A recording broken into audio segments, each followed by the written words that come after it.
Hello friends, आज की इस वीडियो में हम लोग क्लास 10 की गणित विषय के अंतर्गत प्रश्नावली 2.2 को पूरी सोल्व करने वाले हैं। तो अगर आप भी कक्षा 10 में हैं और बोर्ड एग्जाम 2027 की तैयारी कर रहे हैं तो ये वीडियो आपके लिए बहुत इंपॉर्टेंट हो सकता है, क्योंकि अब आप 2027 में बोर्ड एग्जाम देंगे, तो इसलिए अभी से आपको गणित विषय को बहुत ही सीरियस होकर पढ़ना पड़ेगा। तो आइए हम लोग देख लेते हैं कि हमारी प्रश्नावली क्या कहती है। तो निम्न द्विघात बहुपदों के शून्यक ज्ञात कीजिए और शून्यकों तथा गुणांकों के बीच के संबंध की जांच कीजिए। तो हमें प्रश्नावली कह रही है कि द्विघात बहुपद दिया है, ये हमारे द्विघात बहुपद दिए हैं। तो हम यहाँ पर प्रश्नावली के 3 सवाल अभी नोट किए हैं, फिर आगे बता रहे हैं। तो इनकी पहले मूल ज्ञात करने हैं। द्विघात बहुपद है तो उसमें 2 मूल आएंगे, तो इसके मूल ज्ञात करने, मूल के बाद इसके उत्तर की जाँच भी करनी है। तो आइए हम लोग सबसे पहले इसको कैसे हल करते हैं ये सीखने वाले हैं। जैसे हमारा एक ये समीकरण दिया हुआ है, बहुपद दिया हुआ है, तो इसके मूल ज्ञात करने के लिए सबसे पहला हमारा स्टेप क्या होता है कि अचर पद का एक्स स्क्वायर की जो गुणन होता है उससे सबसे पहले उसमें गुणा कराते हैं। तो देखिए यहाँ एक्स स्क्वायर के गुणे में कोई संख्या नहीं है, मतलब एक ही है केवल। तो 8 का अगर एक से गुणा करेंगे तो 8 ही रहेगा। अब यहाँ ये पहला स्टेप हो गया हमारा। अब दूसरे स्टेप में क्या देखना है, 8 हमारा आ चुका है। अब 8 को हमको ऐसे जोड़े रखना है कि जोड़ने घटाने पर 2 आए और गुणा करने पर 8 ही आए। तो 4 दूनी 8 होता है। 4 का अगर 2 में गुणा कराएंगे तो 8 आएगा। अगर 4 में 2 घटा रहे हैं तो 2 हमारा यहाँ पर बच रहा है। तो हम इसी तरह से करेंगे। तो आइए देखते हैं। तो हम इसको पहला तो उसी तरीके से लिखा रहने देंगे, फिर -2, ये 2x है। अब हमको ऐसा बनाना है कि ये 2x बना ही रहे। तो हमारे गुणनखंड क्या निकले थे, 4 गुणे 2। तो हम क्या लिखेंगे, 4x प्लस 2x -8। अब हमने इसको माइनस में क्यों रखा, इसको प्लस में क्यों रखा, क्योंकि हमको लाना है माइनस का 2x। और हम अगर बड़ा माइनस का रखेंगे तो फिर अगर छोटा घटेगा तो माइनस का 2x रह जाएगा। अब इस यहाँ तक आने के बाद हम लोगों को इसमें कॉमन देखना है। देखो यहाँ दोनों में x x मिल रहा है, तो हम लोग x यहाँ से लेंगे कॉमन। तो इसमें बचेगा x और इसमें माइनस आ गया। अब x से एक चला गया तो यहाँ पर बचेगा 4। अब देखिए यहाँ पर जो चिन्ह होता है वो यहाँ पर आसानी से आ जाता है। अब हमको इसमें देखना है कि भाग किससे जा रहा है। तो यहाँ पर देखो x नहीं है तो x हम नहीं लेंगे। इस 2 का भाग इसमें चला जाएगा, 2 अगर लेंगे तो इसमें भी चला जाएगा, इसमें भी चला जाएगा। तो हम 2 कॉमन ले रहे हैं। 2 का भाग 2 में गया तो x बचा, 2 का भाग 8 में दिया तो -4 बचा। अब यहाँ तक हो गया। अब एक बात तुमको याद रखनी है कि इन दोनों कोष्ठक में सेम चीज़ आनी चाहिए। अगर सेम नहीं आ रही तो फिर आपका गुणनखंड गलत है। अब इसके बाद हम लोग एक बार ये दोनों कोष्ठक से एक बार ले लेते हैं। तो एक बार इन दोनों कोष्ठक से हमने एक बार लिया। अब एक बार हम इनको लेते हैं, अब गुणे में ही लेंगे दोनों को। तो एक बार ये कोष्ठक लिया, एक बार ये दोनों को गुणे में लेंगे। अब इसके बराबर 0। अब हम लोग एक एक बार दोनों को 0 बराबर करेंगे। तो x -4 बराबर 0। तो x बराबर ये इधर जाएगा तो प्लस का 4 हो जाएगा। तो एक मूल हमारा ये निकला। अब एक x प्लस 2 बराबर 0 है, तो ये निकलेगा x बराबर -2 इधर आ जाएगा। तो हमारे 2 मूल आ गए। अब कह रहा है संबंध की सत्यता की जांच कीजिए। तो अगर 2 मूल निकलते हैं तो हम पहले मूल को अल्फा मान लेते हैं, दूसरे मूल को बीटा मान लेते हैं। तो हमारा जो सत्यता की जांच है तो कैसे करते हैं, तो हमारा सूत्र होता है अल्फा प्लस बीटा बराबर -b/a।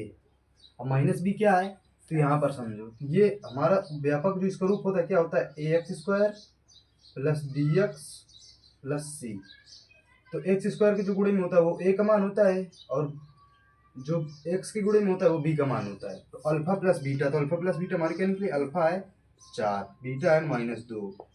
अब माइनस सूत्र का बाहर। अब b का मान कितना है, ये देखो ये b है क्योंकि x गुणे में है, तो ये -2 है। ये -2 एक बाहर है, बाहर रखो। अब a का मान कितना है, 1 है, तो 1 ही रहने दो। 4 में 2 गए तो 2 बचेगा। अब ये माइनस माइनस का गुणा होगा तो प्लस हो जाएगा, बटे में का कोई मतलब नहीं। तो ये देखो हमारी उत्तर की जांच पहला सही निकला। अब गुणा, ये योगों का तो निकल रहा है, अब गुणनफल का देख लेते हैं। तो सूत्र होता है अल्फा इंटू बीटा बराबर c/a। तो अल्फा इंटू बीटा करा दें, तो अल्फा का मान है 4, बीटा का मान है -2। अब सी का मान देखो यहाँ पर -8 है, क्योंकि ये सी है, तो सी का मान -8 है बराबर में। अब इन दोनों को गुणा कराएंगे तो 4 दूनी -8, -8 बराबर -8। तो हमारी उत्तर की जांच हो गई। तो इस तरीके से हमें इस सवाल को लगाना है। आइए हम लोग अब दूसरे सवाल पे आते हैं। तो यहाँ तक नोट कर लीजिए।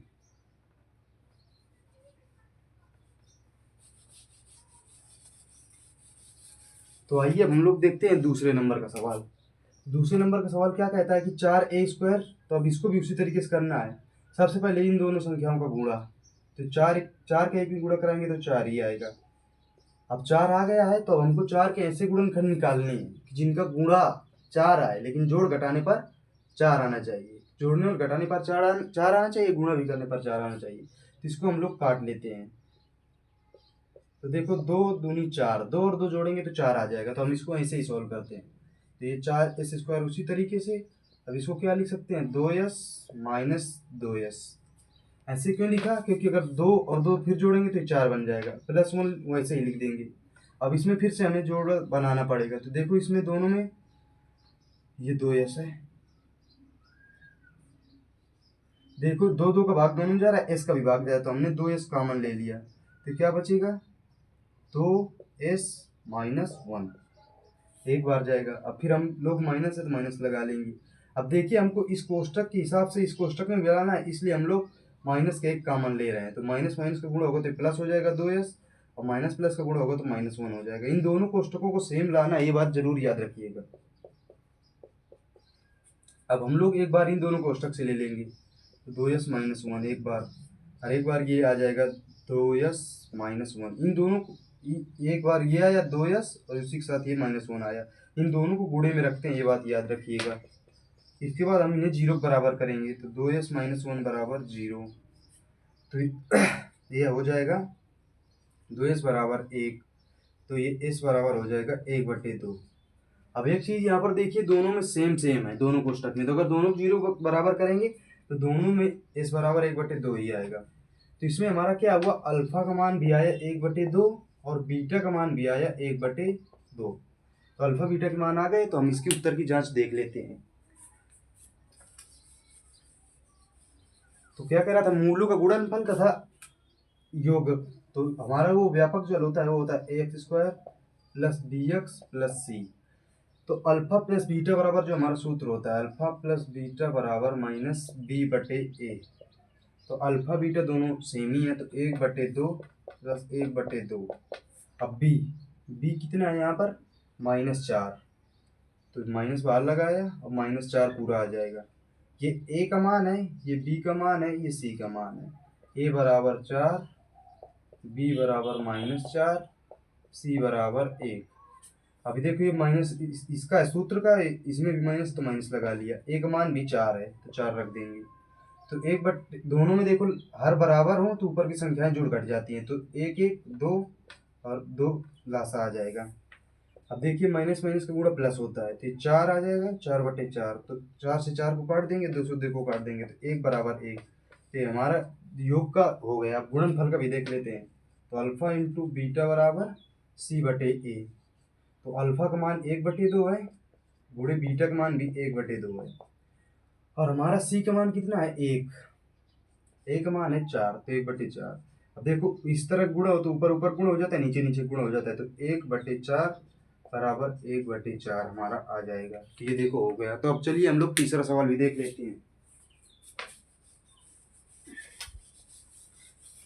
तो चलिए हम लोग तीसरा सवाल देखते हैं। तो इसमें क्या है, तो फिर से ये थोड़ा देखो आगे पीछे लिखा है इस सवाल में, तो इसको हम लोग पहले सही क्रम में लिख लेते हैं। तो ये हो जाएगा 6x² माइनस 7x माइनस 3, क्योंकि हमारा व्यापक हल क्या कहता है, ax² plus bx plus c। तो पहले b होना चाहिए फिर c, यहाँ पर पहले c था फिर b था, इस तरह के सीधे पहले लिख लिया।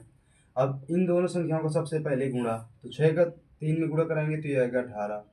अब हमको ऐसी संख्या से लानी है कि जिनका गुणा 18 हो लेकिन जोड़ने घटाने पर 7 आना चाहिए। तो अब इसके गुणनखंड कर लेते हैं पहले, दोनों ही 18। अब 3 से काट लो, 3 3 का 9, 3 1 के 3। तो देखो 3 दूनी 6 और 6 में 3 नहीं बन रहा, 3 3 का 9, 9 दूनी 18। देखो 3 3 का 9, 9 दूनी 18, अगर 9 में 2 जाएगा तो 7 बचेगा। तो ये हमारा जोड़ा सही है, तो इस तरीके से आप निकाल सकते हैं। इसको हम लोग पहले उसी तरीके से रख देंगे। -7x को क्या लिखेंगे हम लोग, 9x प्लस 2x माइनस 3। अब इसको हमने ऐसे क्यों लिखा, देखो 9 और 2 गुणा कराएंगे तो 18 आ रहा है, ठीक है, और 9x में 2x जाएंगे तो 7x बचेंगे। माइनस किसको क्यों रखा, क्योंकि हमें यहाँ माइनस लाना है। अब हम लोग इसमें कॉमन देखेंगे क्या है, इसमें देखो 3 का भाग दोनों में जाएगा और x का भी भाग जाएगा, तो 3x कॉमन लिया, इसमें बचेगा 2x माइनस 3 3 का 9, तो 3 आ गया। जितने बार भाग जाएगा उतना यहाँ लिखना है। अब जो चिन्ह यहाँ है तो यहाँ ले लेंगे। अब इसमें हमको ये कोष्टक बनाना है, इसलिए हम लोग इसमें एक कॉमन ले रहे हैं, क्योंकि अब इसमें कोई कॉमन ही नहीं है। यहाँ पर हो जाएगा 2x माइनस 3। फिर से देखो इन दोनों कोष्टक में सेम आ गया, ये आना बहुत ज़रूरी है। एक बार इन दोनों कोष्टक से ले लेंगे तो हो जाएगा 2x माइनस 3, और एक बार ये और ये ले लेंगे, ये हो जाएगा 3x प्लस 1। ये दोनों को लेके बस दोनों सभी को गुणे में रखना। अभी इनको 0 बराबर कर लेंगे, ये 2x माइनस 3 बराबर 0, तो 2x बराबर ये प्लस का इधर माइनस का है तो इधर हो जाएगा प्लस हो जाएगा। अब ये गुणे वाली बटे में जाएगी, तो x बराबर 3/2 1 आ गया। अब इसको भी कर लेते हैं, तो ये 3x प्लस 1 बराबर 0, तो ये हो जाएगा 3x बराबर, ये प्लस का इधर तो इधर माइनस का आएगा, तो x बराबर 1/-3। ये गुणे वाले संख्या हमेशा बटे में जाती है। तो एक अल्फा का मान हमारा निकला 3/2 और बीटा का मान हमारा निकला -1/3। तो अब इसके योगफल और गुणांक को भी देख लेते हैं, तो इतना हम मिटाए दे रहे हैं। अब सबसे पहले इसमें ए बी सी के मान देख लेते हैं। तो a बराबर 6 है, b बराबर -7 है, c बराबर 3 है, -3 है। तो अल्फा प्लस बीटा बराबर -b/a। तो अल्फा कितना है 3/2, बीटा कितना है -1/3, बराबर माइनस बाहर, b का मान है 7, a का मान है 6। ठीक है, अब ये माइनस का ये भी लेंगे, अंदर है तो। अब देखियो इसमें लासा लेंगे, इन दोनों को गुणा करा लिए तो 6 लासा ले रहे हैं। इसका गुणा इधर करा दो, इसका गुणा इधर करा दो, तो ये हो गया 9 - 2 बराबर, तो माइनस माइनस प्लस, तो 7/6। तो देखो 9 में 2 गए तो यहाँ बचेगा 7, 7/2 बराबर 7/2। तो हमारा जोड़ की उत्तर की जांच हो गई। अब हम लोग गुणा का भी देख लेते हैं, गुणा का भी देख लेते हैं यहाँ पर ही। तो क्या होता है, अल्फा इंटू बीटा बराबर c/a। तो देखो अल्फा का मान है 3/2 गुणे बीटा का मान है -1/3। तो c का मान कितना है -3, एक मान कितना है 6। अब देखो ऊपर ऊपर का गुण हो जाएगा, तो 3 1 के 3, माइनस का है तो माइनस हो जाएगा, 3 दूनी 6 बराबर -3/6। तो इस तरीके से हमारी 2.2 प्रश्नावली के 3 सवाल हमने लिए हैं और 3 सवाल बाकी हैं, तो उन्हें ऐसे ही कर लेना। अब हम अगली वीडियो में देखेंगे। तो अगर वीडियो अच्छी लगी तो वीडियो को लाइक करें, चैनल को सब्सक्राइब करें।